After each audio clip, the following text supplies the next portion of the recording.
Let's get it. How about it? Oh, wow. Man,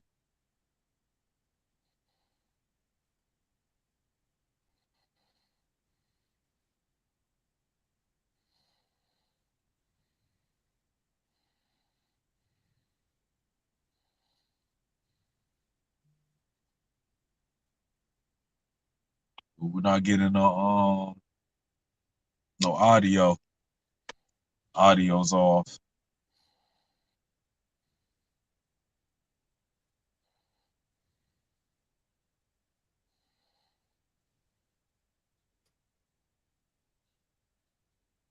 All right, y'all. Y'all know what's going on, man. It's Thursday. We about to get into this Metaverse and Music podcast. Having some slight technical difficulties, but y'all know we about to get this right together. So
Yo, yo, yo, what up, though? Welcome to CTV Radio, along with MetaVerse and Podcast. We here getting it in right now. I got my guy, Executive E, getting this thing on here. I want to say, what up, though, to TikTok. We got Twitch.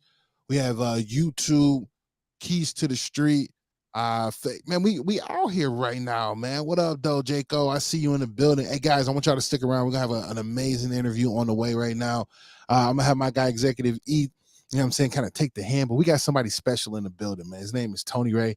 This man just gave y'all something brand new. If you just watched this intro was all in the metaverse. We got Tony Crypto, aka Tony Ray, about to do his damn thing. I need y'all to stick around, throw questions in the chat, man. If everybody's sticking around, put questions in the chat. Share this with some friends. This interview, this is the second part of the interview, part two, a part of 3 parts. And today we're going to be talking about welcome to ATL. My man Tony Ray has some phenomenal stories, but not only that, man, we get to know who and understand what a phenomenal man we have in our presence and what the type of things he did for the culture. When I talk about the culture, we talk about this hip hop culture, right? We talk about this music culture because sometimes it's bigger than just the genre that it sits in. And we talking about the music culture. So shout out to my brother Tony Ray. Hey, Executive E, man. Let him know what's going on, man. Let him know where we at. You know, you see Earthia, you see in the top right corner, it says Metaverse and Podcast. Talk to him about the platform. Absolutely, man. First of all, man, appreciate everybody for tapping in, tuning in. It's your guy, Executive E. We about to kick this part 2 series of the Metaverse and Music podcast with Tony Ray, Anthony Tony Ray Edwards, the president of our company, NFT Fans Agency. And we're gonna talk about, before we get into the future, we're gonna let y'all know about, a little bit about the past in Atlanta, what we had going on in Atlanta, who, just a welcome to Atlanta. It's going to be a welcome to Atlanta thing. So it's going to be definitely a interview that you want to tap in with. If you have any questions, let us know, and we're going to get it in, man. Appreciate everybody for tapping in. Y'all tag somebody, share somebody, leave some comments, be interactive, and let's make it happen, man. Let's have a blast. Absolutely. So as you guys know, we're about to bring him up, the man, the myth, the legend, you know what I'm saying? CEO. What else? What are the top numbers? President. You know what I mean? Like what do you call him? The Don Juan, the Hefe. We about to bring the Hefe on, man. Shout out to my guy. Let's bring him on up, man. This is Tony Ray right here. How about it? What's up, E? Tony Ray, what's What's up, going on? Biggie? How you doing? Oh man, I'm doing good, You already man. know, man. What up, though? How you doing? I think something was wrong with my feed over here because I couldn't hear no audio on the video that you played, but it's it's good. I don't know if everybody else can hear it, but Okay. it's good to be back. Got to run that back. No, I think we might. I'm I was glad trying to hear the audio too. So if y'all heard the audio for that last promo for that Tony Crypto, put it in the comments. Let us know how y'all liked it. If not, we'll play it back. We'll get the audio up there. You know what? Since you said that, we're gonna run it back. Not right now, but I'm gonna make sure I got it set. We're gonna do it again. Man, Yeah. I appreciate you saying that. How about it? What's going on, fellas? Oh man, blessed, man. Another day, man. Another year. Happy New Year's to everybody. Yeah, The same to last you, my time we brother. it was in Absolutely. 2020. Happy New Year. Man, definitely, man. New Year's, new blessings, and new things, man. So I'm just glad that I'm here to see y'all brothers and get into it. Pay some Absolutely. homage, pay some homage to the to Tony Ray. Like I'm telling y'all, man, this is one of them situations. If I'm listening, y'all gonna have to say something in the comments because I want to just soak up the game from the OGs. Fully understood. So we had a great interview last time. We were talking to you from the beginning of the roots, man, kind of where you started, how you became a part of hip hop, how you became a part of the music scene, and you started from the early seed, and we absolutely appreciated that. And then now we said, you know what? We brainstormed and said, well, yo, we got to do a 3-part. We gotta do a welcome to Atlanta, and that's where we are today, man. So first and foremost, if you guys did not go or have not heard, please go to Keys to the Street. You'll be able to see the interview there. You can go to Catch This Vibe Radio on YouTube. You can catch it there, and you can even do it on Twitch. So we'll have it, the audio for Metaverse and Podcast, that'll be up here pretty soon. So you know what I'm saying? Make sure you tapped in and you following everywhere and get the alerts. Hit all bell notifications. But let's jump into this, man. So we left New York. We was out there bebopping, rocking, pop locking, and then we was out there also locking up the pot. You know what I I'm saying? think it But was the Cali. I think it was it was Cali before. Yeah, I think he had We just was in left Cali. Cali. That's where I we left was in off with Cali. Cali. There But we I go. So do for the next episode. I have a great New York story. My partner Jason Swanston. Yeah, So that's for the next episode. I do have a that great part NY three. story. But right now we in the ATL. A's up, that part. peace up, So A Town down. we A left Town. Cali. We was pop locking. We was doing our thing. And now we in Atlanta, man. Talk to us. Like, how did we make that branch to Atlanta? What happened? Well, Atlanta. Okay, let me tell you about Atlanta. Right now, Atlanta came. That was a product of after my mom passed away. Right, my mom she passed away in '97. God rest her soul. And we had a funeral for her, and some of my grandmother's sisters, family side, cousins I haven't seen in a long time, aunties and stuff, they showed up at the funeral. And one of my aunts, she said, you in the music, Anthony? I was like, yeah, yeah. She said, you been to Atlanta? I said, well, I've been through there. I never really, you know, lived in Atlanta or stayed there for a long period of time. She said, well, your cousin's in Atlanta and he's in the music business. I said, oh, is that right? And I'm at the funeral, so everything's going in one ear and out the other. But I'm like, oh, is that right? Okay, okay. And people talk to him, say, yeah, he's with that P. Diddy, Puffy Daddy guy.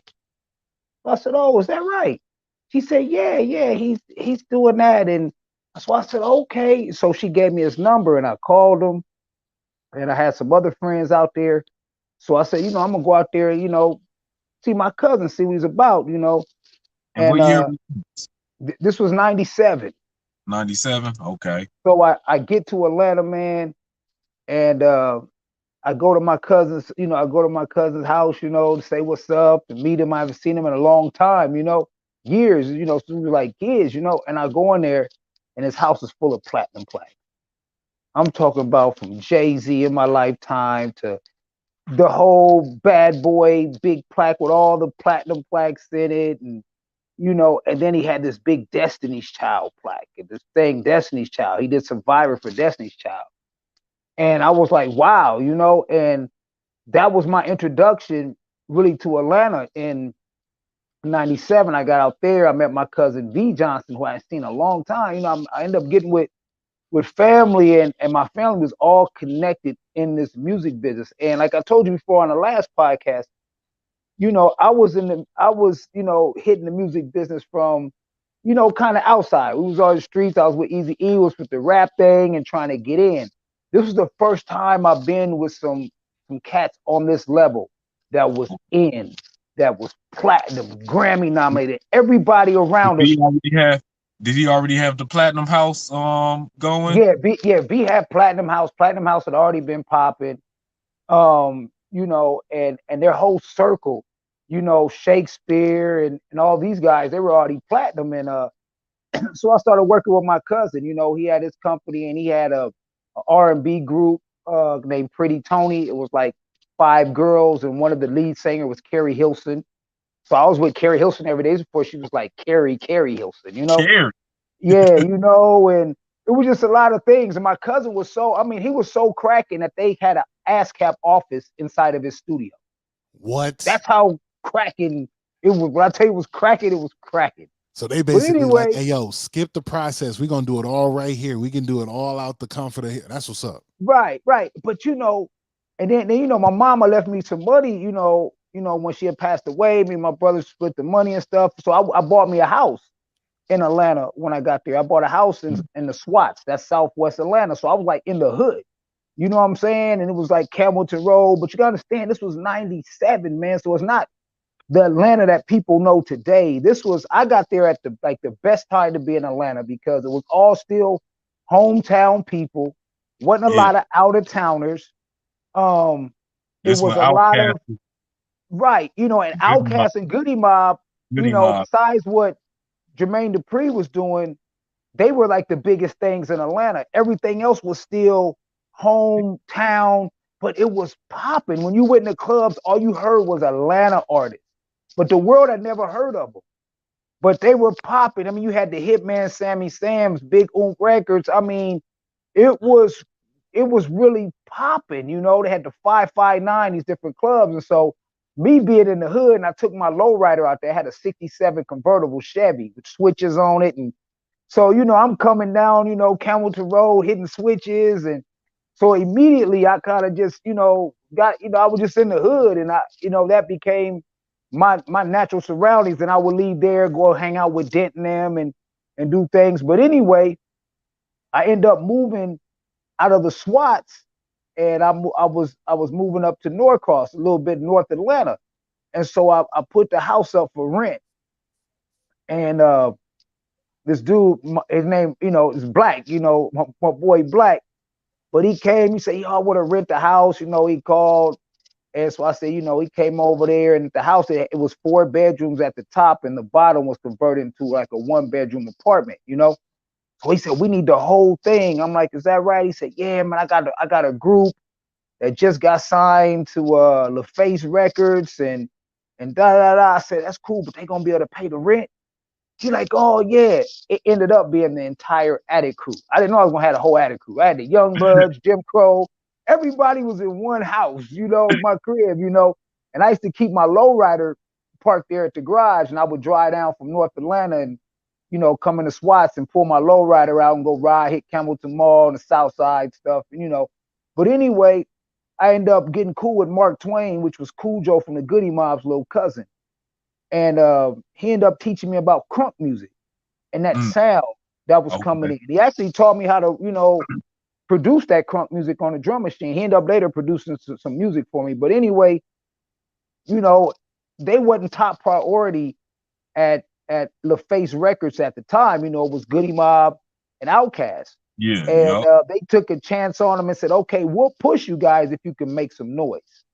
So I remember, man, it was a couple of times, man, it was hard with rent, but I own a place. So, I was like, man, I ain't tripping, man, pay me when y'all can. And I was riding one day and the song UA came on, not UA, Shake 'em Off, Young Bloods. the And I'm Young listening, Blood, yeah. yeah, and I'm listening to the song. I told my homeboy, I said, hey, them the little dudes that live in my house. He said, man, get out of here. They don't live here. I said, man, them dudes live in my house. So I immediately, I was on 285, man. I pulled off, man, Campbellton, man, Greenbrier, and I went to the crib. But I said, yo, man, y'all boys just on the radio. He was like, yeah, we heard it, boom, boom. And so, and so my boy, while I'm talking to him about, damn, y'all was on the radio. That was cool, man. Hey, they try to tell me, hey, look, man, we're gonna be late on rent this month. You know what I'm saying? Yo, so I wanna ask a question, right? Let the people know before we move to the next phase of this.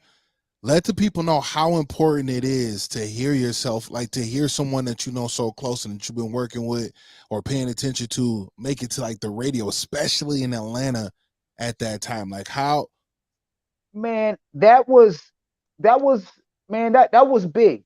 That was big because you can get club spins and mixtapes popping, but the radio, man, there's a process to get on the radio, from your Monday meetings with the program directors and Jerry Smoking B, who was one of the main program directors at the time. He was really in tune with the streets.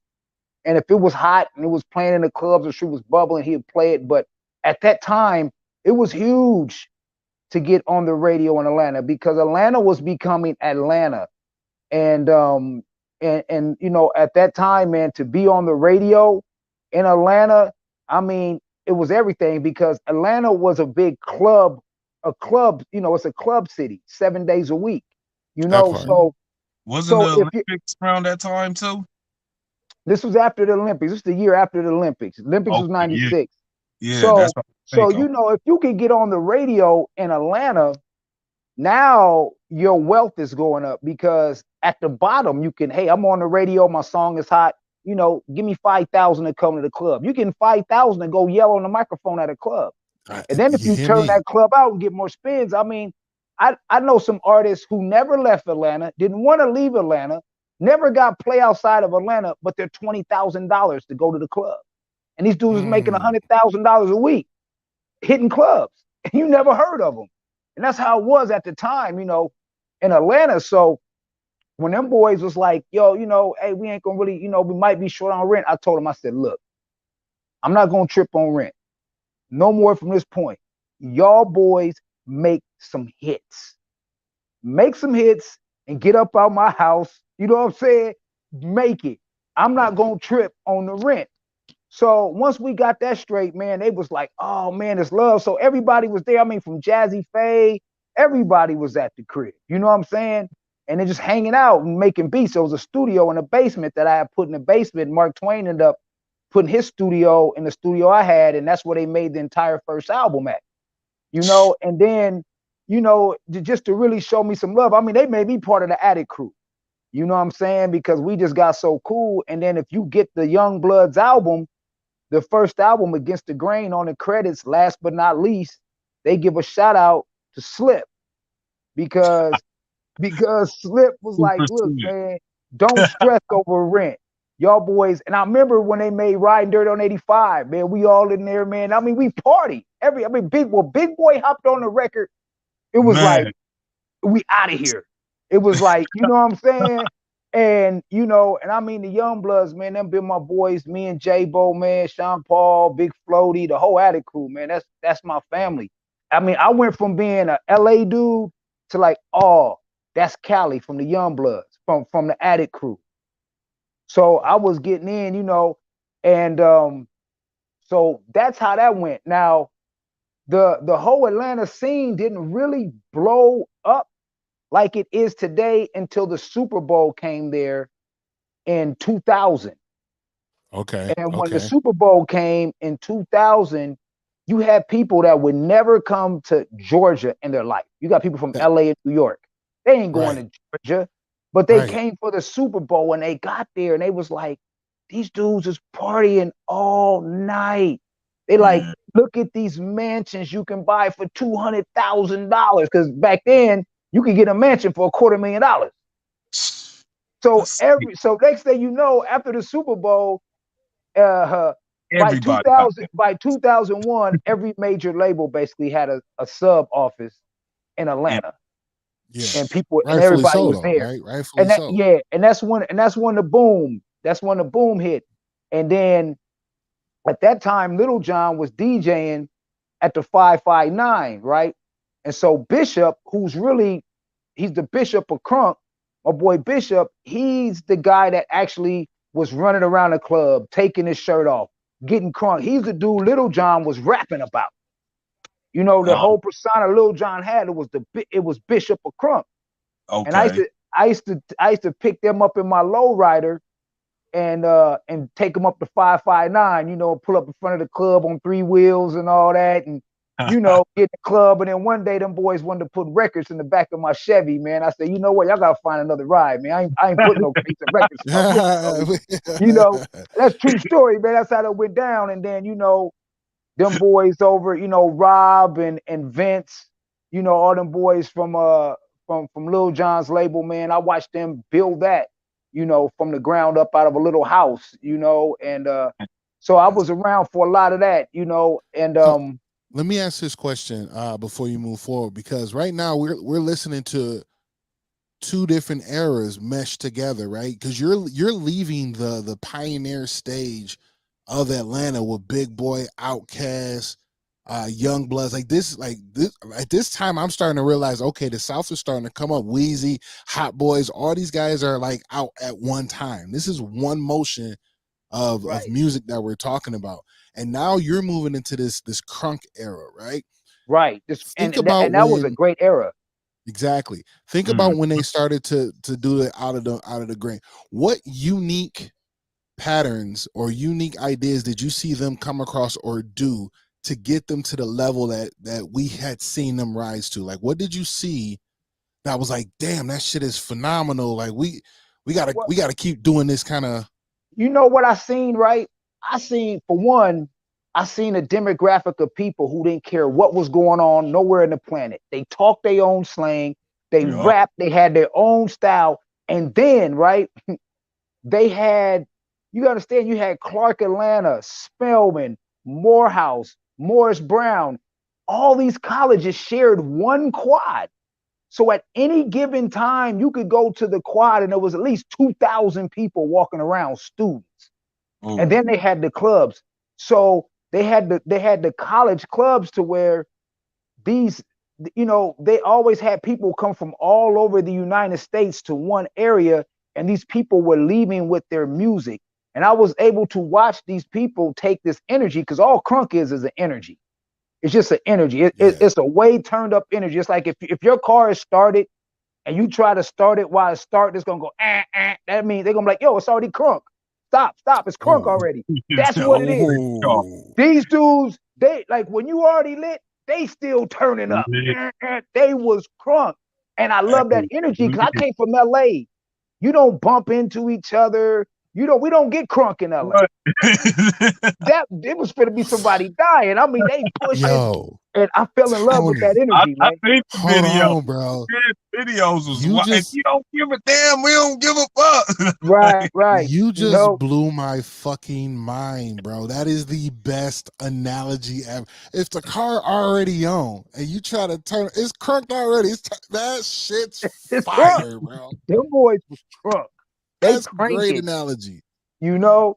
And so it was good. So in the meantime, right, I I bumped into this dude, named Big B Dub, right? And I had I was kicking with the young bloods um and all that stuff. And I was, in the music. I had some studio stuff, and he wanted to rap.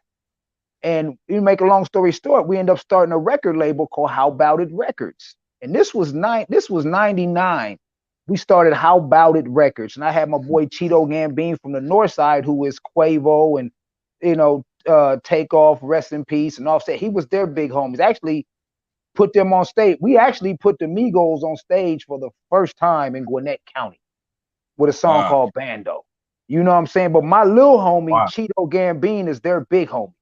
You know, so and they all from the north side. Like I told you, I moved to the north side from Atlanta. I moved, from the SWAT. To the So when I Southwest. moved to Yep. the north side, Southwest. I was locked in, with Cheeto and OSDL, which means outside the lines, only soldiers die legends, the north side. And that's where they was from, and I remember them when they was just jits, little jits, and and so, we started How About It, records. And every time we go do shows, I mean, we wouldn't say hello. We'd be like, "How about it? What's up? How about it?" We started a new slang, and we had shirts with "hello" crossed out and "how about it" on the back. We had our own slang. Oh, Oh, oh. we lost him for a hot Gonna second. have He to might be get jumping back back in. in. Yeah, that Let's was um let's run that video back while he jump back in too. say less, Um say less. So, ladies and gentlemen, we're gonna get into a little bit of the things that we're doing for that's going on with Tony Ray. Oh, he's back. Never mind. I'm back. Sorry about that, man. I don't know if it's the reception or where I'm at, my man cave, but so yeah, man. We would do shows on the south side, and at this time, Two Chains was just Titty Boy. He was a hustler. They had some he clubs was popping. My boy Big Hustle, all of them was on the south side. And then I had some, my homeboys, they was from Red Oak Projects. They tore the projects down, but them was some of the roughest projects on the south side. So I'd be over there with Big Bud and Gus. Cause my cousin, they was platinum, but it was real bougie over there. I mean, it was, because they was on another level. And I love being with them because I made connects that I could never in life get again. But I was always comfortable with my boys from the hood, So I ended up being in the projects with them boys, and we started this big movement called How About It. And to make a long story short, we would go to the clubs, everybody would say, "How about it?" My boys would get mad, like, "Yeah, they biting off us, they saying." I'm like, "Look, it's just something people like to say. How about it?" catching So I had a meeting with the on boy. too. I said, "Look, we're gonna stop the record label. Let's just start a movement. How about it?" Right? A big Yeah. network. And so we kicked that off. And then after the Super Bowl, people started coming. So you had Crips, you had Bloods, you had Vice Lords, Disciples from Chicago. People would come from everywhere to make their dream happen in Atlanta. They were leaving their environment, coming to Atlanta to succeed, right? And so, one day, how the movement really kicked off. I was in a studio with one of my Crip homeboys, right? and he had the beats. His beats was tight. But the little homie that wanted to come and rap, my little homeboy Problem, he was a Pyru, right? He blood, right? It's my little homie. So he like, oh, blood, I'm being there with these. I said, look, when you go in there, don't say blood, just say how about it. I told my homeboy, when you don't say cuz, just say how about it. How about it? And I'm telling you, they went there was like, how about it? How about it? Next thing you know, these boys became good friends, everybody, and that it just spread from there. And then the movement got big. We went 27 states. Mm. Going around, I put a mixtape together. And we had got I got all my G homies that was all across the United States that I know from the 80s that was set up and all across the United States. And I said, look, we got a movement, man, called How About It? So we in Atlanta's the headquarters. So if you got rappers in your city, man, that want to get on, man, send me some music. We're gonna do a nationwide mixtape. So that's what I did. I went around, 27 states, and Damn. we put this How About It thing together, and uh then ended up getting into the industry. And then we had artists. I had, Bob Whitfield and them was How About It. Then I had Shout some out to basketball man. players and end up getting to the celebrities, because I would get around, I'll be in the hood saying it, but then I'll be over here with Dent. I'll be around platinum artists and I'll be in the studio. I'll be like, how about it? And so it just kind of took a life of its own. Next thing you know, Right. how about it became the slang of Atlanta, Okay. That's like and what up though for Detroit. Yup. right, exactly. You know what I'm Yeah, yeah. saying? So, which was It, a it great thing. probably started. I'm a fast forward a little bit in 2005, the core DJs, they had no, this was 2006. The core DJs had their first core DJ Hall of Fame induction. They had the core DJ retreat, the very first one. I Hey helped Tony, put that together in Atlanta, and I got before inducted into the Hip Hop Hall of Fame in Atlanta with the core DJs. My movement did How About It, and I went in as the most known unknown MC. And I'll get to that. But yeah, man, Atlanta was hey, a great time. hey, Tony Ray, Yep. we're gonna jump into a video real quick. Show these people about Earthia. Let them know Oh, what let's we're do that. doing. We want to We're gonna show play this some of that Tony Tony Crypto. Crypto. Yeah, How yeah. about it? Let's for the people that's tuning in. We gonna let y'all know what Tony Crypto's about. Welcome to Atlanta Part 2. Um, we doing this, man. Y'all hear what's happening, man. Y'all hearing history from from the guy, from That the part. guy that was there, man. So we just gonna jump into a little short little promo. Want y'all to tap in. Make sure y'all follow Earthia, NFT Fans Agency, Blockchain Boys, CTV Radio, Keys to the Street. Follow any of our links. All right. And then when we get back to it, we got a question coming from TikTok. Remind you guys, we definitely are on all platforms right now. We over on YouTube at Catch This Vibe Radio. We're on Twitch at CTV Radio. And then we're also on Facebook with CTV Radio as well. So if you guys want to tap into any of those platforms and Keys to the Street, so make sure you tap in Keys to the Street. Tony Ray, when we come back, we do have a question for you. Laura over on TikTok says, and I want you to think about it while we play the video. She asked, does he know or heard of a producer by the name of Jesse Rankins? Watch the Duck Duo. He works with T.I. Think about that and see if you ever cross paths with him. Okay.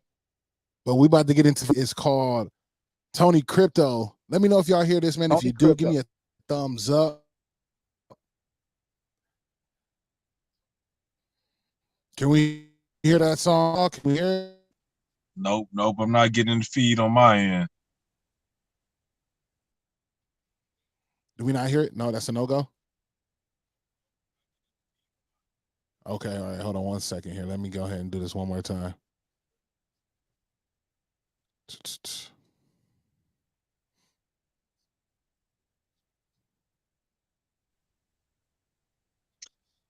Tony, Tony, Tony, Crypto, Tony, hey, yeah.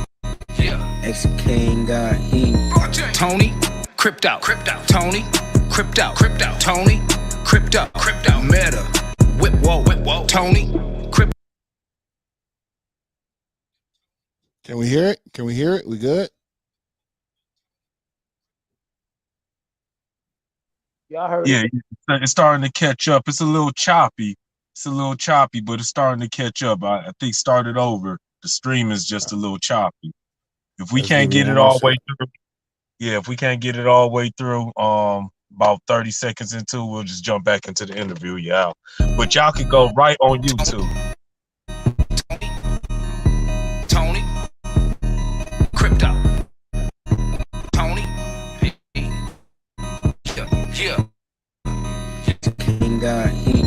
Tony, crypto, Tony, crypto, Tony, crypto, Meta, whoa, Tony, Tony, crypto, Tony, crypto, Meta. Whoa. I got meta cribs, meta cars. I got meta whip, meta hard. I got meta cribs, meta cars. I got meta whip, meta hard. Ooh, I just seen a meta girl. I did. Welcome to the meta world. How about it? I think she love my meta whip. She on my wrist. Looking like I'm slick. Just left the Diamond District with all this meta drip. Let's hit a portal to the West Coast. I'm riding in my meta Lolo. Sliding on the metadatings. I'm out here meta bouncing, meta skating. Lean down and hit the meta switch. 3-wheel motion down the meta strip. Tony, crypto, Tony, crypto, Tony, crypto, meta, whoa, Tony, crypto, Tony, crypto, Tony, crypto, meta, whoa, I got meta cribs, meta cars, I got meta, whip, meta hard, I got meta cribs, meta cars, I got meta, whip, meta hard. I think she love this meta rap. She do. My meta flow is meta crack. Crypto. Posted at the meta trap. Meta candy on my Cadillac. Blockchain boys, we got it meta popping. Hit the meta boot, meta dropping. In the club, I got a meta popping. On the stage is where I'm meta rocking. Hit the family up with some yeah. And gave my boys some millions. Tony Crypto, yeah, I'm in the building. Hey, I just bought the building. Tony, crypto, Tony, crypto, Tony, crypto, meta, whoa.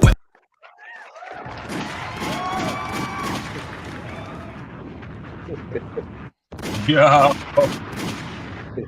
how about it? That's How all about you it? do, man. How about it, man? That is what it is, man.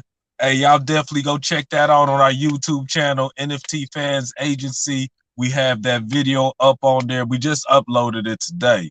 So y'all go ahead and subscribe to our NFT Fans Agency on YouTube. Go ahead and subscribe. Click that link. We got all of our promos on there, and you'll be able to learn more about our company. Leave any comments. We'll respond back. The YouTube channels, NFT Fans Agency on Facebook, Earthia, Instagram. We're on all that. So yeah. All right. So the question is, man, do we know anyone by the name of Jesse Rankins? Well, I might know him by face, right? I don't. The name right off doesn't ring a bell. But with Ti, here's one of my one of my Ti stories. Me and his cousin are really good friends. DJ Two, who produced his first project, and it was let's see, it must have been April like 2001. Somehow, don't ask me, I ended up going up to the radio station. It ended up on the air with my boy ET. We created the Dirty Boys show, who for almost 8 years was like the biggest hip hop show in Atlanta, the Dirty Boys, right? And we started off on a Saturday night, You know, it was me, him, DJ Trauma from the affiliates. I mean, from the Super Friends, and Sense from the affiliates, who was with DJ Drama. You know, at the time. But we used to throw the clubs at what was it, Club Soda on Spring Street. It was a college club. And when Ti came out with 24s, we actually broke that record in the clubs. Did his first show at the club out there when he broke that, and pushed that whole project. And Grand Hustle.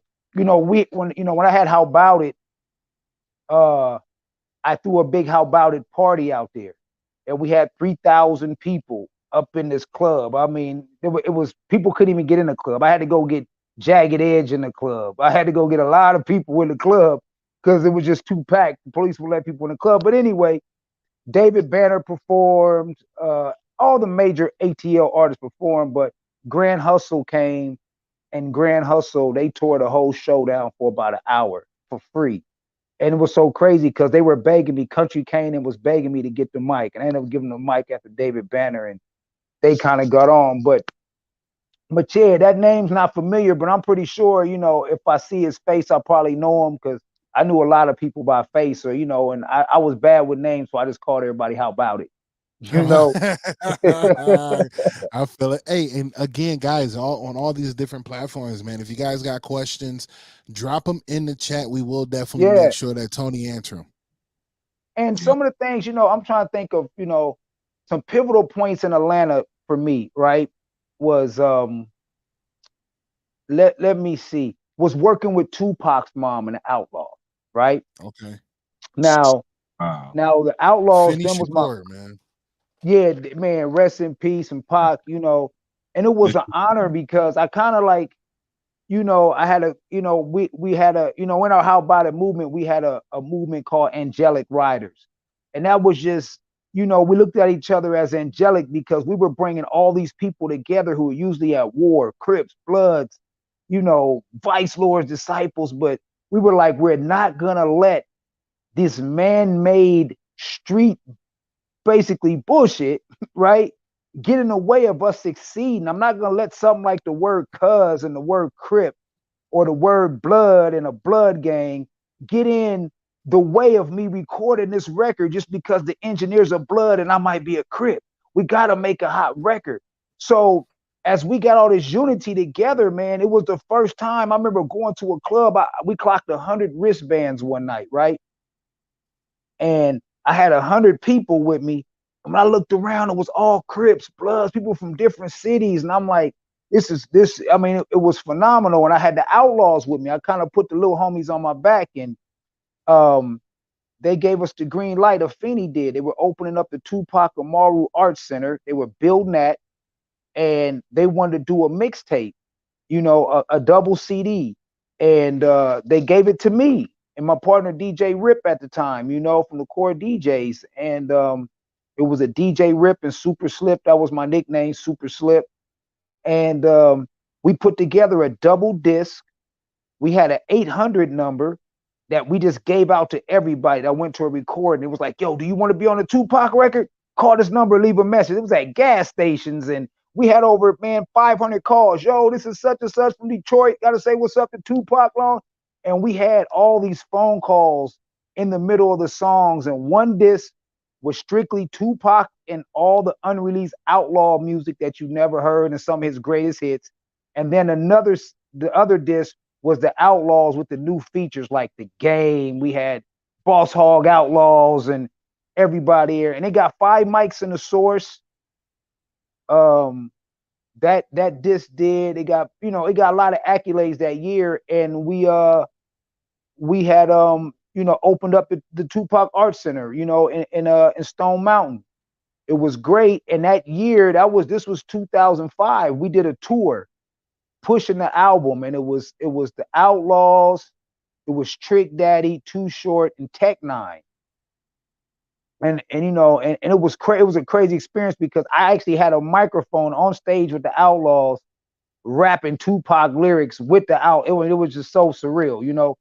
But the last, you know, we were coming home from the tour, and we were returning a rental car, me and my boy, and the we got into a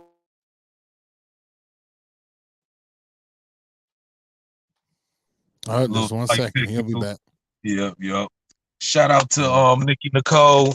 We just seen you. Shout out to sis. Um, y'all definitely check out Nikki Nicole on our YouTube. When I'm talking about pull up in that Tesla. okay. Real. Get your audio. Am I back? Yup, yup. There you go. Okay, sorry about that, man. I got bad reception right here where I'm at. But can everybody hear me? Am I up? You up and at it. You good to go. Okay. Well, where I left off is that we were coming home from this, this outlaw tour, and our car got hit head on, and my partner, he passed away in the car accident. I got ejected out the car, I flatlined. They had to defibrillate me a couple times, brought me back, but I fractured my C. Little slight. You gonna slide Right. back in. Just You connection. trying not That's to hit.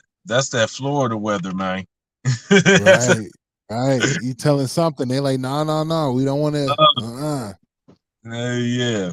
You about to It, say something too true right now. You about to say something too real. man, right? But I had a near death experience, and I mean, it was it was surreal to me. And I remember laying up in a hospital for weeks, and everybody's coming to see me, and I get out the hospital. The first time I get out the hospital, I'm coming down on my crutch, and they were having an event that was going on like right in front of the hospital. It was like the hospital was kind of like in the hood.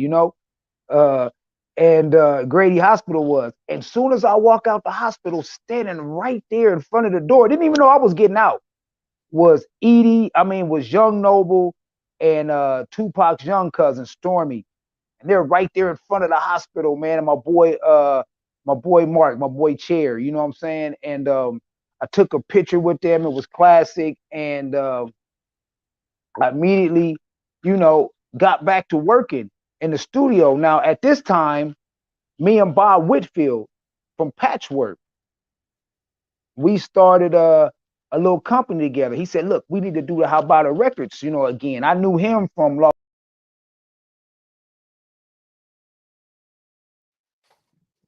Oh, it's gonna come back. Hey, you on mute. You on mute, my man. Okay. All right, he's about We to about to jump back read in these here. chats real quick, man. Shout out to the mayor. Appreciate you Oh, hey, talking brothers. about the How About West. I'm so who said something about How About It West? Oh, the mayor. Yeah, he said, That's "Hey, my little brother. Now look, remember I told you we broke off in all these states. Now we had chapters. We had How About It Midwest. We had HBI West. And my little brother AJ he was like the president and the CEO of HBI West. And them boys out there, man, they put a compilation together, a mixtape. We went out there and shot videos, and the How About It movement was popping. And let me tell you, before I get back to what I was saying, the How About It movement, it really blew up. I went on Jenny Jones. Remember the TV show Jenny Jones? Whoa, not Jenny he Jones. That was said my Jimmy favorite. Jones." Yo. I went on the Jenny Jones show, right? They had a show about documentaries, and during the LA riots, I told you on the last one, I was in that dude filmed me when I was coming out of a liquor store. We was looting a liquor store, and he put a camera in my face, and I started rapping about the police and Rodney King, and they chose that clip from his Man, DVD. He ended up getting an Emmy for that DVD called Straight from the Streets, and they took me on Jenny Jones, and they asked me to rap on Jenny Jones. So when I came out, you gotta understand, I just been to about 20 something states with my homeboy B Dub in this van. We going state to state, Kansas City, Omaha, and everywhere. And so we was pushing this movement, How About It movement. And at this time, everybody in the hoods, the projects, everybody watched Jenny Jones, bro. That was like hood TV to the man. fullest, Jenny, you know? Shout out to Jenny And Jones. and I remember I came out on Jenny Jones. He said, "Hey, Slip, will you rap for us today?" I said, "Jenny, how about it?" All you gotta say is "how about it." And Jenny was like, "Well, how about it?" The whole play, and I felt it in my. I felt like 1,000 people from projects all across the United States stand up and go, "That's my boy! How about it?" Like, you know, and that really kicked it off. Next thing you know, Snoop Dogg and them, through our West Coast connections, they end up yelling, "How about it?" Shout out to Snoop because Snoop did his MTV Cribs, and when he was showing off his cars, he was like, "Yo, this is the Snoop DeVille. How about it? This is my new 300 Chrysler. How about it?" So, we really had a lot of celebrities, and that really pushed it. Jason Terry, the Jet, he was yelling, "How about it?" Allen Henderson with the, Hawks at the time. Everybody was yelling, "How about it?" So it was good. But anyway, back to this car accident I'm telling you about. I get into this wreck.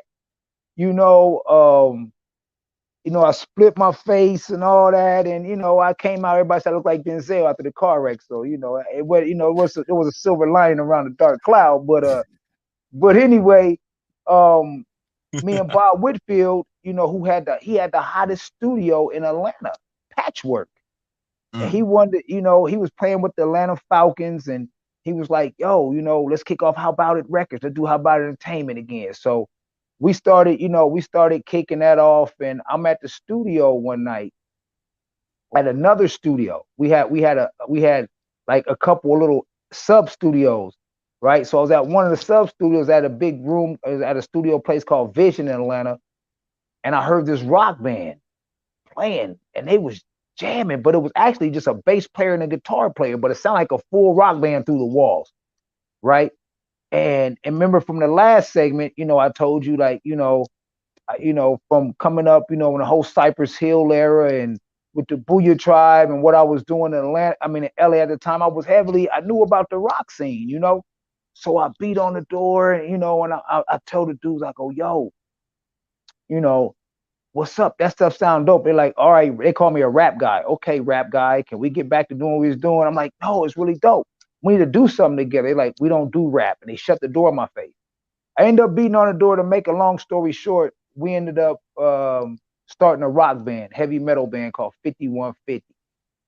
And uh I and heard we it. and we yeah, and we kicked off, I had a crew called Rocklanta, because I always wanted to do something different. And we infused crunk music over with rock guitars and live drums and started this crunk rock. And I ended up Mhm. doing the first crunk rock mixtape.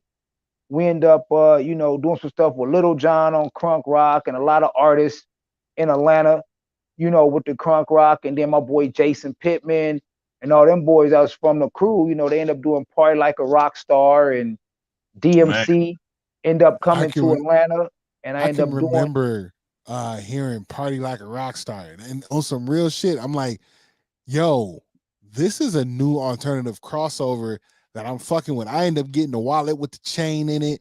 You know what I'm Yeah, saying? Like, yeah, I want to party like a rock star at this yeah, point, dog. This but shit was but fire. yeah, hey, but I Atlanta, promise we all start wearing skulls. We got That the yeah, part, yeah, yeah. all that. We was that though. I'm saying 5150, like we was the hood heavy metal rock band that they accepted. Like that is, because we had a crew. It was V Johnson and street niggas, and five crazy white boys. And then I bring 30 white boys to the club, and we tear the club up and rock out. And it was to the point to where we made so much noise. DJ Scream, shout out to Hood Rich. That was our DJ. So we had a Hood Rich mixtape. We had a rock mixtape, heavy metal, bang, where we took Hard in the Paint and, the BMF record and all these records, and turned them into rock and put a mixtape together. So it was going crazy, and end up getting to the point to where L.A. Reid's son, he came to us one day and it's like, "Look, you guys are making noise. I love what y'all doing. I did my Sweet 16 on MTV. It was the biggest watched. I'm turning 21. I'm doing a Super 21, and I want to be a rock star for my birthday, and I want y'all to turn me to a rock star." So for like a week, we had MTV cameras following us around, rehearsing with MTV cameras in this big studio with all the different studios there. So we really took off on, in our own light. and really got to shining. And then, you know, what happened with that, I mean, I'm jumping over a lot of stuff because, you know, I know we don't have a lot of time, you know, but the rock band really popped off. And in the middle of our, you know, going up to success, we had our album release party, which was crazy. Everybody was there, you name it. It was crazy, our release party. And a couple of days after that, I got into it with one of my little homeboys at the studio, you know, and I got shot in the studio. It took me 9 minutes to bleed out and flatline on the studio floor. And I had a vision of Man, hell, man. Like I literally went to hell, bro. You know, if there is a place, you know, I mean, you know, if I can, you know, get you to try to understand what your human mind and this consciousness we have, like it was like the craziest nightmare. You know, have you ever had a nightmare you're trying to wake up from, but you can't? but you It was can't. one of Yeah. those. And then the ambulance driver told me that I was flatlined. So that means if I was flatlined, it wasn't a Gone. dream. So that means if Yep. they wouldn't have brought me back, that nightmare would have probably been my reality for eternity. So it just, you know, that really shook me to the core, you know. And so, you know, I end up rehabilitating. I end up coming down to Miami.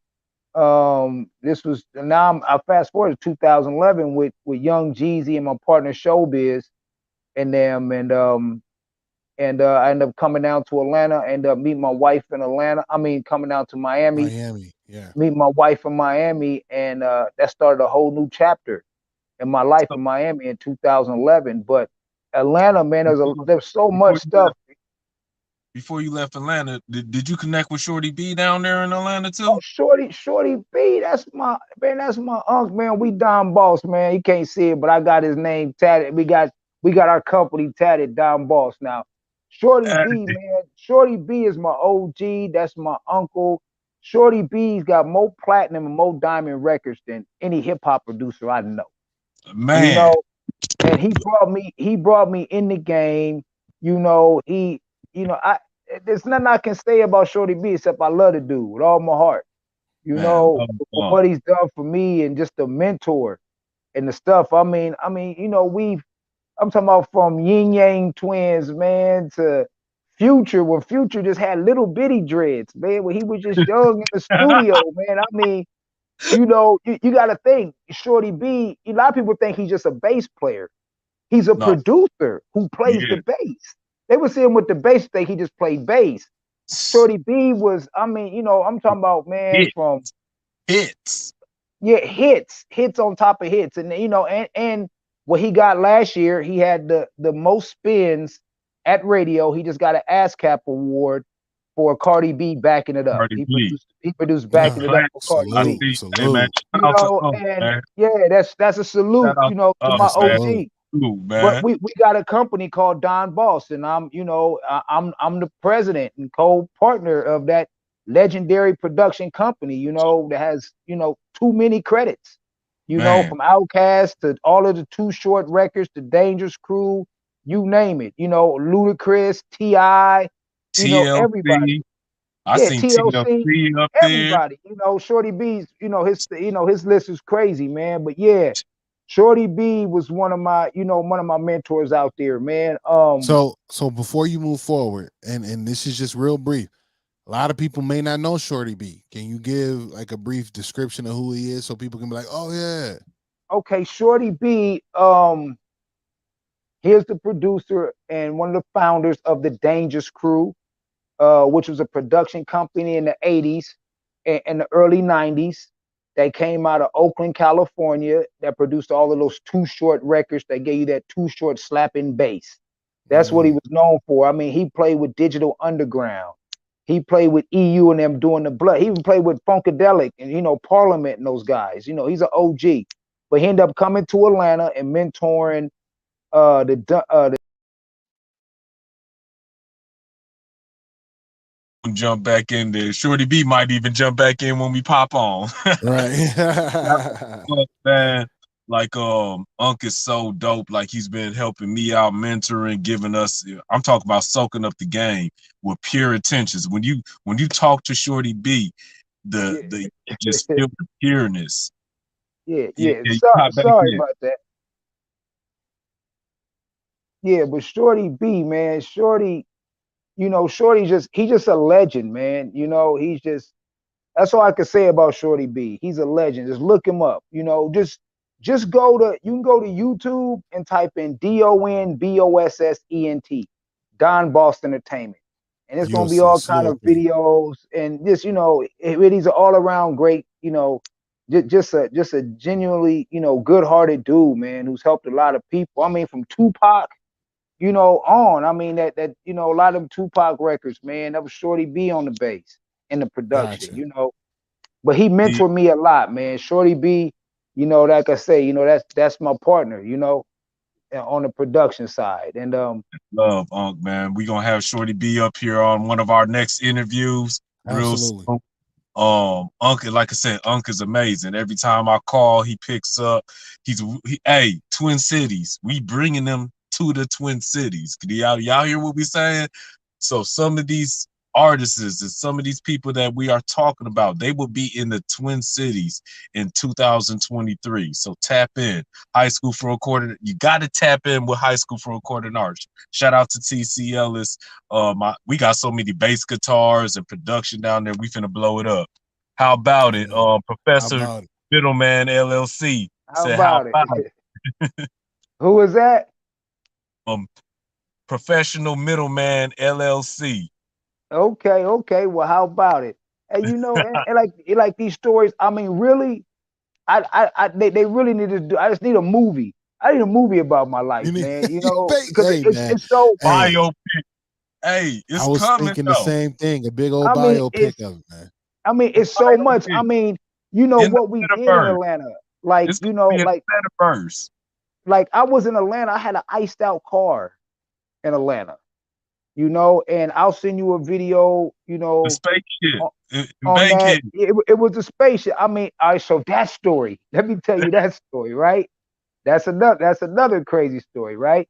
So got to do with Shorty B in them. You know what I'm saying? So I got to Shorty B was producing, rest in peace, Shorty Low, Shawty and the low. whole the Hello. whole They the know. whole D4L, Hello. They the whole know. D4L, that's all family right there. You know what I'm saying? That's all family. So, but anyway, I had this Charger when they first came out, and there was only like a couple of them in Atlanta. I had one, Jeezy had one, a dude from the Atlanta Braves had one. So I took mine, I gutted it, put S550 leather. That's when the S550s first came out. So I got S550 leather, Cayenne Porsche suede headliner, put a moonroof in the back, and I put about 100,000 carats of flawless Swarovski crystal that go in the Dolce and Gabbana glasses. I Yeah. took them stones and put them on the grill on the inside. I put marble floors in it. Crazy, right? Not marble Man, floors, Yeah, G. yeah, yeah. I put marble floors in, in the whip, right? this You know what I'm saying? dude. Yeah, yeah. It was. Oh Man, man. y'all. The connection don't want him to be live to live a Man, life right now, man. He said marble floors in the Charger. in the Charger with the goddamn it Yeah, in my Australian back. Christmas. In my back. All right, I'm back. All right, so yeah, I had the marble floors. You understand, like Jeezy, he was coming with the snowmobile. His was all white. I'm like, oh, I got the snowmobile. Okay, I gotta do the ice mobile, ice age. I'm going ice on them. You know what I'm saying? So I remember I put the car in the shop, man, and got it all done. And actually, I won all the car shows that year. I won No P Nationals, Big Boy Outcast Riding Dirty Car Show. But that car, when I first finished it, the whole grill was iced out. It was crazy. So it was at night. I'm pulling up to the D4L studio, right? I'm going to meet, all the homies up there, Lil Mar and all them. And there was a red light intersection right. Their studio sat on Bankhead. There was a light, so I'm at the light, and they're all sitting outside the studio. It's at night, and they could see the car at the corner, and all the headlights from the cars Spaceship. facing me are blinging on my. They're shining on my car. My headlight, the headlights are making my grill bling, and I pulled up on them, In the inside, I chromed out the dashboard, so I had the chrome dashboard. It said Charger and black ice diamonds. I had the black diamond Swarovskis, the black ones on that. And Fabo and then ran up to my car. I was like, oh, they called me. Hey, they started to see spaceships and Just say bang. no. Yeah, you know what I'm saying? Hey, he gonna let uh, you know they started to see spaceships and Bankhead, man. yeah, you That say right that's where it came from. that right there. Yo. Sorry, man, this reception's killing me. Can you hear me? We got you, Yeah, man. we You on? on. All right. So look, man. So they in there, they had the studio where they would make their stuff at D4L and they take it somewhere else to mix. They in there working on the stuff, a little more engineering. They all around my car. They ain't never seen nothing like it, right? And all the Bankhead boys, we all out there in the front. And literally, Fabo goes in there, gets on the mic and goes, "I'm starting to see spaceships on Bankhead," and they left it in the song. And that is now a Hey, that bruh. look It's a I'm classic. driving the spaceship that was what? on Bankhead. Man, you know how many times in the club I got hyphy to that? I'm talking about Bruh. it was Yeah, even Fabo that had his own style.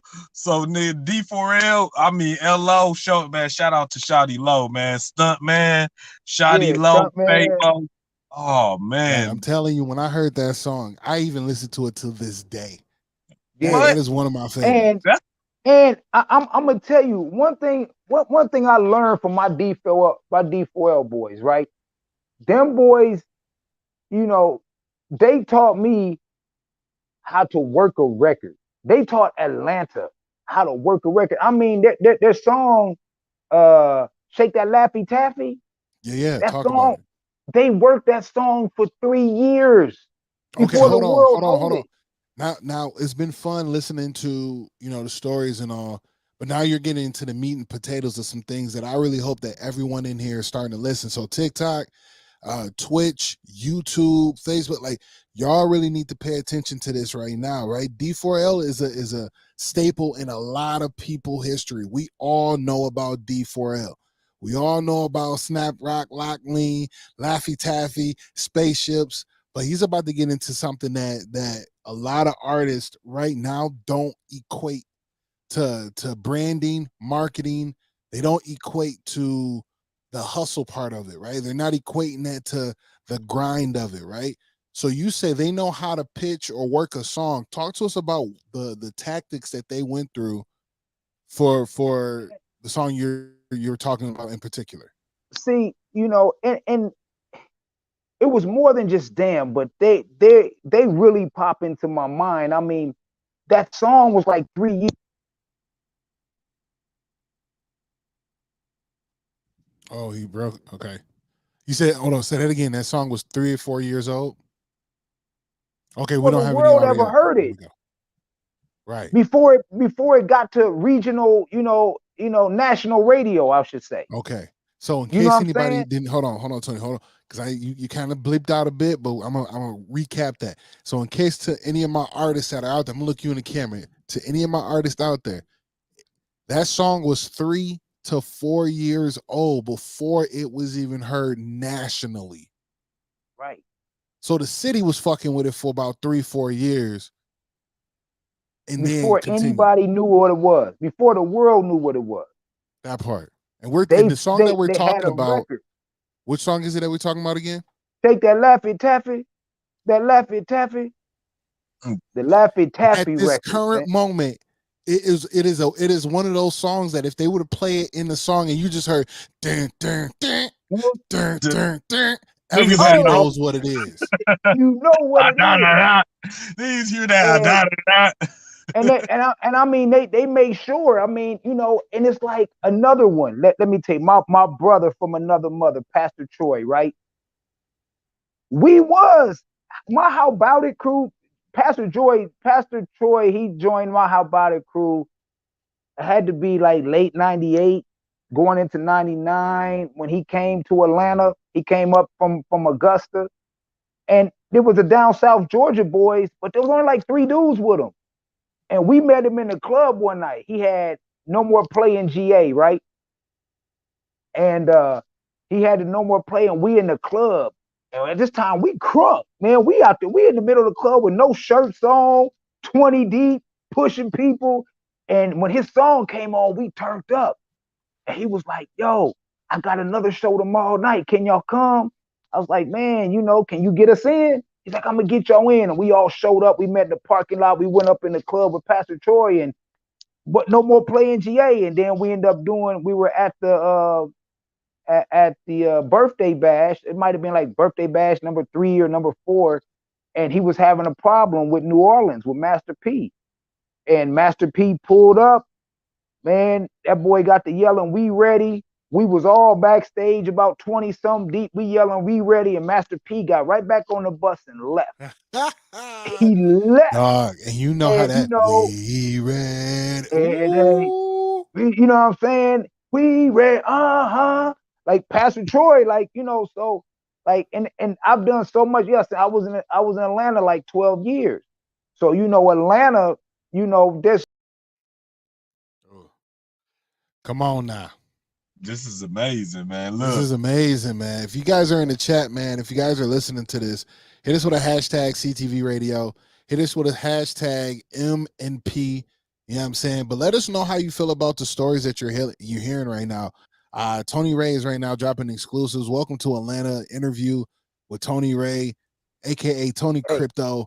Like you guys are getting some like our brother like the big bro Jason said. He was in here earlier, man, and he said, yo, shout out to Jason and catch this vibe because this is Black history. Tony Ray is literally giving y'all Black history from the hip hop world.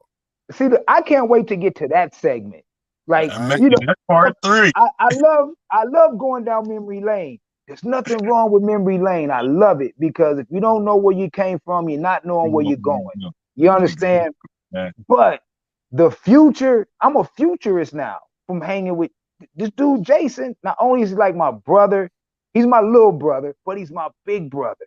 Man. Because he educates me. You know what I'm saying? I'm older than him, but mentally, I'm a student to this dude. And where I'm at now, in my life, being at the age I'm at, I'm in my 50s right now. So to be in my 50s, man, and to be able to, have a renewing of my mind and learn new stuff and be on a brand new wave in life and be able to help people. Like he teaches me, group economics, Black group economics, but we're going to get to Jason Swanston because his story is something else, his story of my life. But that's volume 3. That's 3. That's part 3, Jason Swanston. You're going to get to that. But this Atlanta stuff, man, I mean, and it's because of what I've done in Atlanta is why I'm able to do what I do now, create meta rap. Okay, this is how we got to kick off meta rap. This is what I'm going to do. Okay, I'm going to be Tony Crypto. This is how I'm going to deliver it. Like, I know what we need to do, the sounds, because I understand how it works and how to crack. And then to be hot in Atlanta is to be hot everywhere. Because if you want to be hot in Japan, if you want to be hot in LA, if you want to be hot in New York, just be the top dog in Atlanta. That part. Because whatever's hot in Atlanta, they're going to play it anyway across the world. Yeah. So that's why you see so many artists go to Atlanta right now. I've known at least three people to say, you know what, I'm taking the leap. They picked up whatever they muster up, and then they went and bought a little shack down in Atlanta, rent a little shack in Atlanta, and they just busting their ass right now. Right. And I mean, but also too, them Atlanta boys don't play, right? Because when they know you from out of town, because you gotta understand, man, Atlanta was slow, but it was fast. Like them dudes talk slow, but they move, man. They move different, man. And so they had, everybody was coming from New York and LA and Chicago, everywhere. And they said, oh, you want to crack our city, huh? You got to understand. Like, it was families that ran it. So I might have this club over here, but my brother got that club over there. And then my cousin works at the radio station. And then my other cousin works at the record pool place. But it was all family. So I'm like, oh, you from New York? Oh, you from LA? You want to get out? It'll cost you $10,000. and I'll take you over here. I get the bag. Now he's gonna charge you. By the time you get to the radio, you're broke. You can't even pay for radio. Yeah, that part. You ain't got money to pay what Jerry Smoke could be asking you because you done spent it, getting in clubs and all that. And I was grandfathered in through the young blood, so I never had to really go through that, But I watched it happen, Like I said, I got to Atlanta before, Atlanta was, that. But Yeah. also too, I can't forget this, right? I gotta get to. Cause I had a couple of things. Okay, I talked about the Tupac. We talked about the, spaceships on Bankhead, the Rock, the How About It movement. I gotta talk about we talked about Shorty B. I gotta Yep. get to my dog, Cool Joe Goody from the Goody Mob. Goody Mob. Yes, sir. Okay. Now, me and his little cousin Mark Twain, we became like this. Mark Twain produced the Young Bloods, Attic Crew, all that. But that's Cujo's little cousin. So one day we at the studio and he introduces me to Cool Joe and we in there freestyling and rapping and we just linked. Me and Cool Joe just had just a vibe that we had. And he liked the way I came up with lyrics. And I was a ghostwriter in Atlanta. I mean, I did a lot of, that's a whole other story, of artists that I worked behind and went in the studio and I didn't care about publishing. I just wanted the bag. You know what I'm saying? When I got inducted to the Hip Hop Hall of Fame in Atlanta, with the core DJs, I went in as the most known unknown MC, right? But anyway, me and Cujo, when they kind of had their pause moment with the Goody Mob, Cujo wanted to work on his own project, a solo project.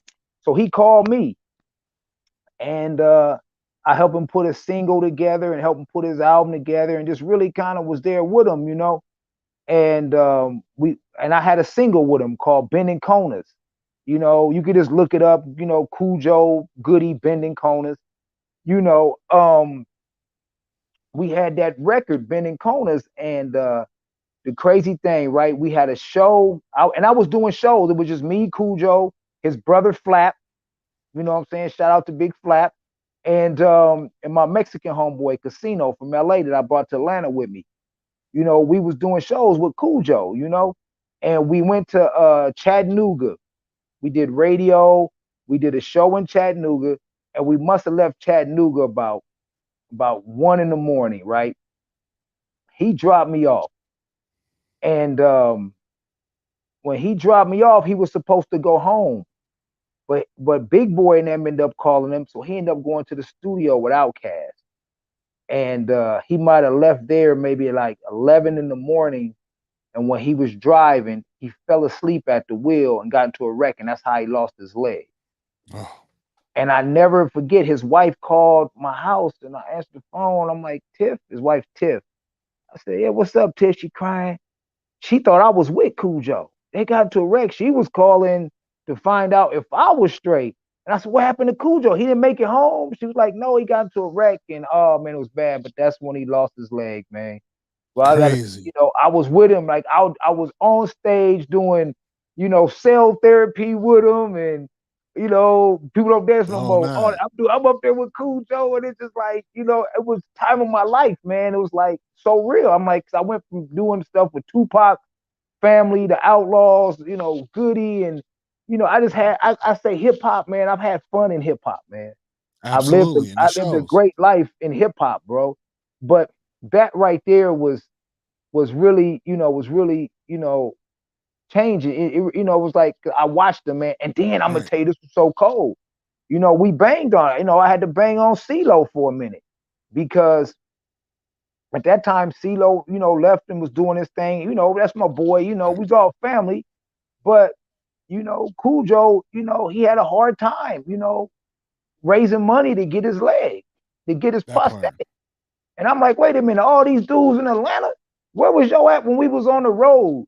Where was y'all at when we was just me and Cujo putting gas money in his Cadillac so we can get to these shows and do this? Where was y'all at then? Now everybody want to come and cry and, oh, I love Cujo, but Cujo got to raise money to get his leg, which your boy CeeLo ended up coming through and doing a great thing, man, and helping him out. But I remember seeing CeeLo one time, man. And, I was like, man, boy, that's your brother, man. What you do? It was one of them things, man. And me and CeeLo, that's my boy, but gotta check him. Yeah. Yeah, exactly. man, and it was just a brother thing. I mean, Timo, Goody, all of them, and the Big Gift and my boys. But And then also, I can't forget this, right?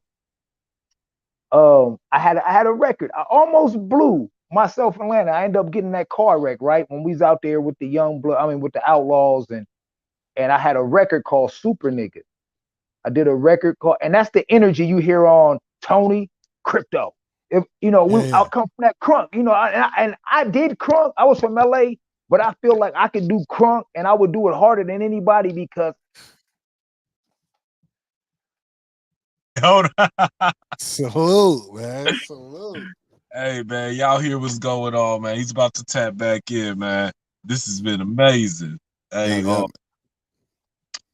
so we gonna have this part three. Y'all definitely want to tap in with this part three. The part three is gonna be from when I met Tony Ray all the way up to now. The last 3-4 years is gonna be part three. So we gonna be getting into that real in about 1-2 weeks. We're gonna let y'all right, digest, soak it up, tap in with us, follow us, ask any questions. So when we on this part three, we all on the same vibe. We on the same right. energies.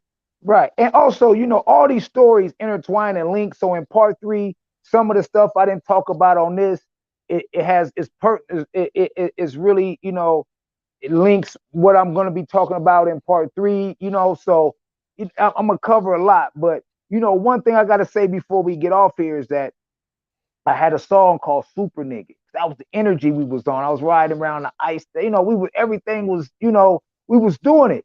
And so I put out the song Super Nigga where everything was super, super slip, super bang, super, super. And it was a crunk record. And I feel like even though I'm from LA, I can do this crunk music because I'm with the originators of the crunk. Yeah, I was yeah. there. I'm with Bishop of Crunk. I am crunk. I'm gonna turn up. And so I had to turn a record in, and then Kaya had just dropped My Neck and My Back. So Kaya was part of a hard body movement. She was like the female, like one of the first ladies of a hard body movement. So I put her on a on a remix, and she had like super neck, super back, super crack. Oh, you know, she was rapping all that, you know, Yeah, yeah.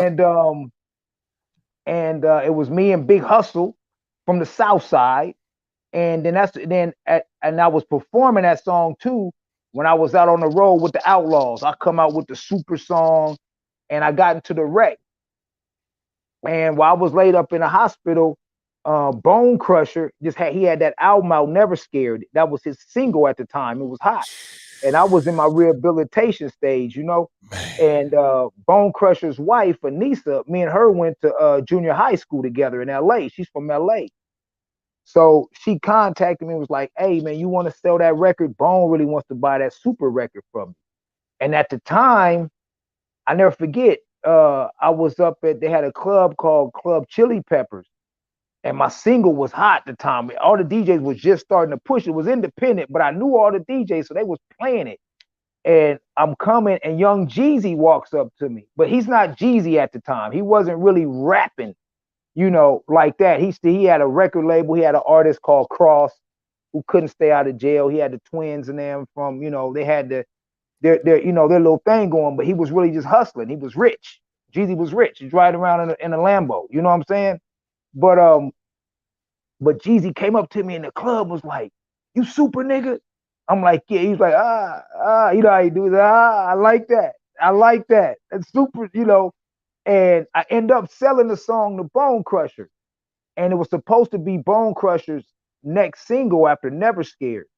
But his situation with So Def and what he had with Jive Records really wasn't panning out. So they didn't know how to push him, you know, after Jermaine Dupri made a move, you know, with his label to Columbia. He had to drop his artist that he had, you know, and he moved on. So, but Shaquille O'Neal ended up on the remix. If you Google Superman by Bone Crusher featuring Shaq, it's all us. They left me on the record. I was still in the hospital when they did everything, you know.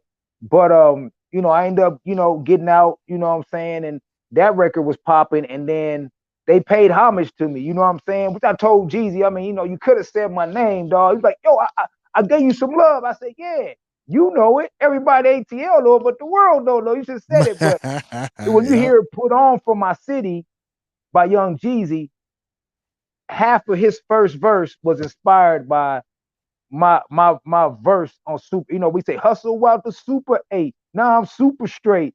Like all that come from What? me. I started the super rap. I'm super slip. That was my What? nickname. That come from super nigga. You know what I'm saying? And me and Jeezy, we got, that's my boy, But yeah, man, but from him, but it was one of those things where he wanted the record. Wait a second, man. Wait a Yeah, second, dog. You yeah, giving too much. yeah. Slow down, I'm Tony. super. One of my nicknames. I'm super slip. I invented super rap. But I had a verse What? that went, "I'm fresh out the phone booth in my super sport, sitting on super dubs with a super mug, super clip full of super slugs from a super Glock. I'm a super shot, one super," and it just went on, and it kept Oh, getting more man. super, and we just, you What? know what? Yeah, and I sampled 50 Cent where he say, "They say I walk around like I got an S on my chest," and I screwed it up, and it was going, "Walk around like I got an S on my chest, Well, walk around," and then uh, they had a studio out there called Hot Beats, and Lil Wayne was in the studio, and we was freestyling in there one night, and I was spitting the super stuff. Next thing you know, I hear Lil Wayne song, and Lil Wayne said, "I walk around like I got a brick in my pants," or something like that. I said, "Oh boy, everybody might know Super Slip." I said, "Well, come on now." Not to. man, But Look, look, we man, have to. We that's have to homage stop it though, right man. there. That's homage, man. That's life, man. And It's love. but right now I'm Tony Crypto, That part. TONY Crypto, and I'm back on my crunk mess, man. I'm back turning up. I'm part of the hey, blockchain boys. I created meta rap. So out of all the stuff I was telling you, where I'm at now, I created a genre called meta rap, where we're rapping about all things 3.0, all things metaverse. Man, Thank you, Jason Swanston, for my education that and man, part. giving thank me the you, Jay. subject matter and everything to rap about and educate me so I can really, really Well, come out with something that's going to be concrete and be, Next level you shit. know, here's what respected in we're gonna hip do. hop. We're gonna close this up, but before we close it Yeah. up, we're gonna hit him with one more song. You know what I'm All saying? right. The one that you gave us was a double song for the most part. Hopefully we don't get too much of a glitch here. My internet's trying to, you know what I'm saying, deplete on me, but we're gonna make it happen. You know what I'm saying? So we're gonna get into this one. This was the last half or the last little section of that Tony Crypto, the song that you sent in. So guys, man, you can go find this song on YouTube. Type in Tony Crypto. You'll be able to see it NFT right Fans there. Agency.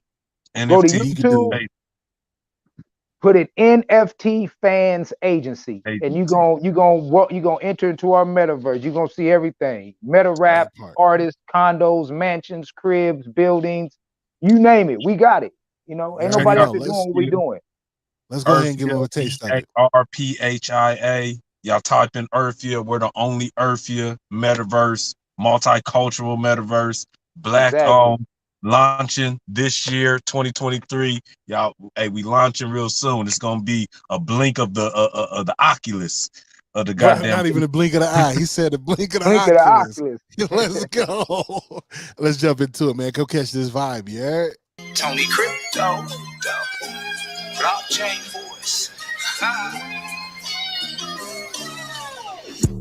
I just hit a portal, moving through the metaverse. I feel like I'm immortal. Virtual metropolis, me and Mr. 3.0.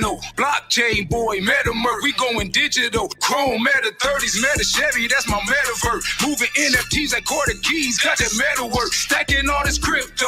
I just bought a meta mansion, parked out front by the fountain, that's my meta phantom. I just hit a portal, moving through the metaverse. I feel like I'm immortal.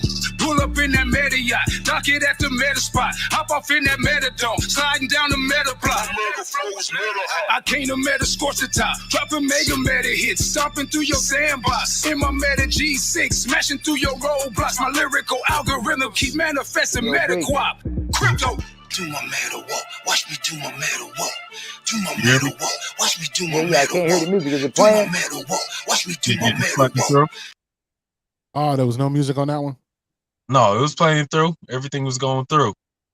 Okay. Yup. Gotcha. That's So it y'all. right there, though, man. It was closing up anyway. It had about 10 seconds left on it, but that's it right there, man. So again, visually, guys, that is a real world. It is called Earthia in the metaverse, the first multicultural metaverse. It will be dropping in 2023. We will be talking about that in volume 3. We're gonna call these volumes, bro, because you definitely don't. These That's ain't the no value. These ain't sessions. no These ain't part. no These ain't no episodes. This part. is volumes, right? We have volume 1. This is volume 2 right here, and now we're gonna go into volume 3, where we Welcome to discuss even Miami. more.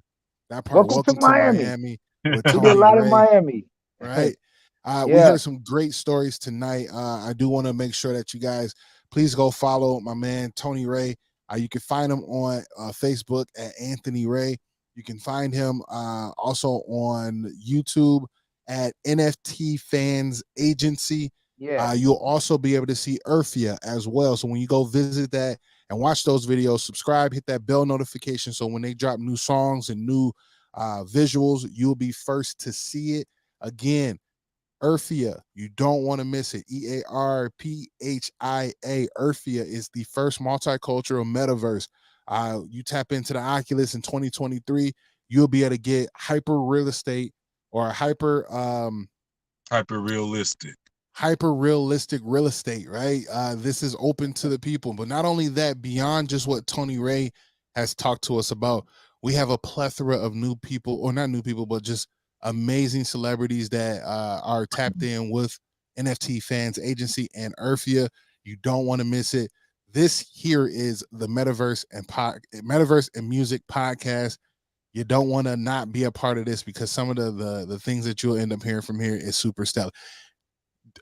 I am blown right now, because 2 parts of my musical history, spaceships and this super phase, I clearly remember loving that Young Jeezy, because when Young Jeezy came out, I was in my early teen, like my late teens, early adulthood, and I remember liking Jeezy because of all the fucking ad libs. Yeah, Yeah. chill, all that shit, right? But then when he did come out with that one song, and he was like, "Yeah, the super," I remember that was part. I knew it, like it was. I knew it, like I knew my name. That part of the song. So Right. to know that, you know what I'm saying, that was the cultivation of you and the Super song. slip. And now that I know you, like, this is ridiculous to me. Like, it's mind blown, my friend. I can't wait to have, you know what I'm saying, some of the talks that E been talking about, where we just sitting here and I'm just sitting with the eyes like, bro, keep talking, like, tell more stories. You know what I'm saying, big bro, Hey, please. You know? soaking up the game. Soaking up. That's That why I'm part. glad. Like I say, I appreciate you, Tony Ray, for hopping on here tonight. Hey, Appreciate y'all, Biggie, man. definitely Yes. appreciate you for jumping in tonight and helping curate and just man, being a super dope host. And like I say, man, we got a lot more coming up, man. We got a lot for you out for this 2023. Like, we're not picking up, we're taking off. We Yeah, taking and it Yeah. off. Emmett, you gotta understand, you and Biggie, man, this, what you guys are doing, you guys are part of my story now. Because Yeah, we created absolutely. from one, my partner Jason Swanston was working on the metaverse before me and him became business partners. I convinced him we gotta launch this metaverse.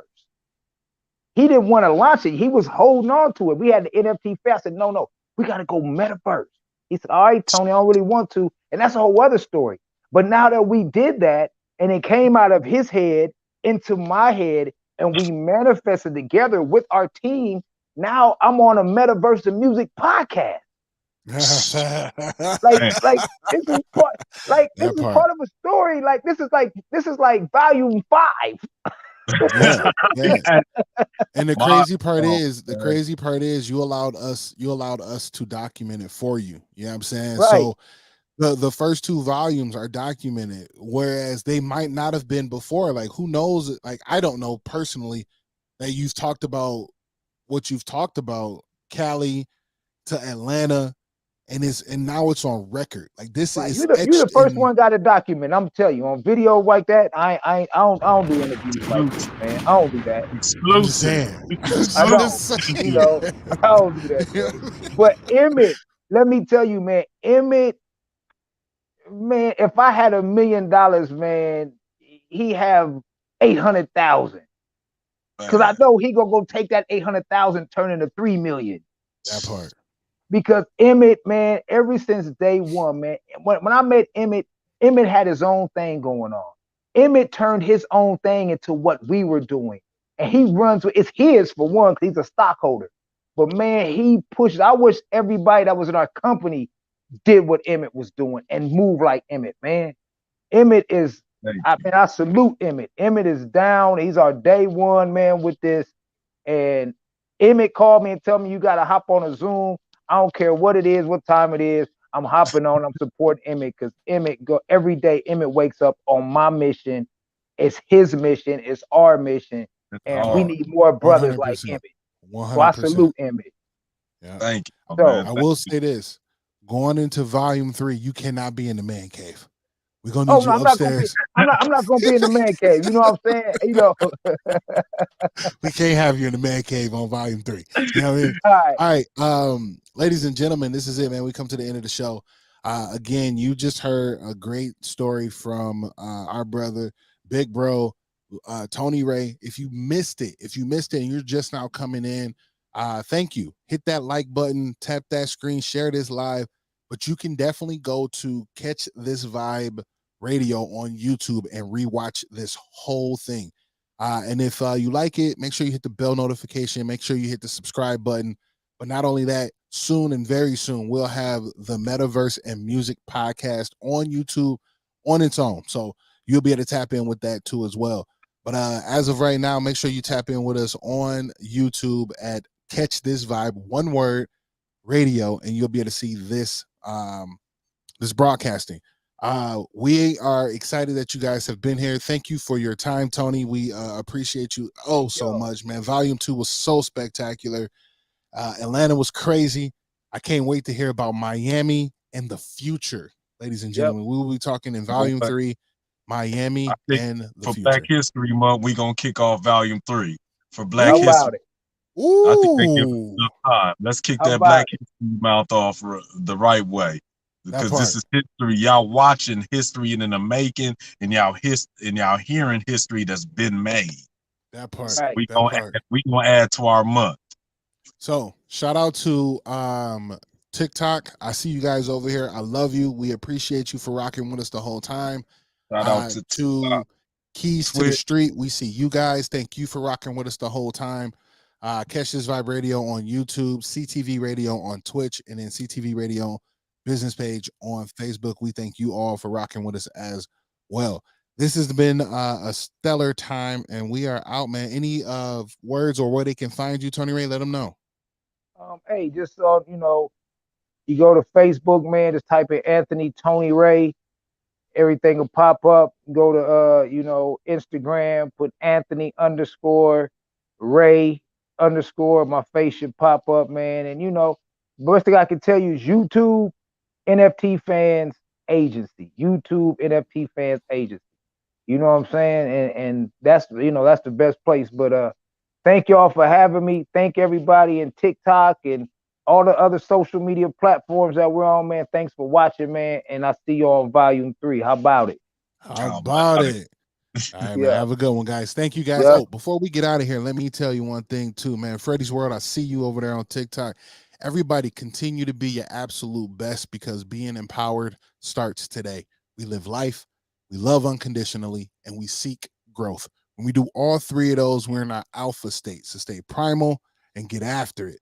Last but not least, man, protect your peace and drink water. Protect your peace and drink water. Like my brother TJ, my big bro TJ will always say, whatever you do, make sure you do it big. We out of here, man. We catch you. Deuces. Love you. Man. Y'all have a good time. Oh yeah! It's CTV Radio live in the mix with Biggie. We done? We still off?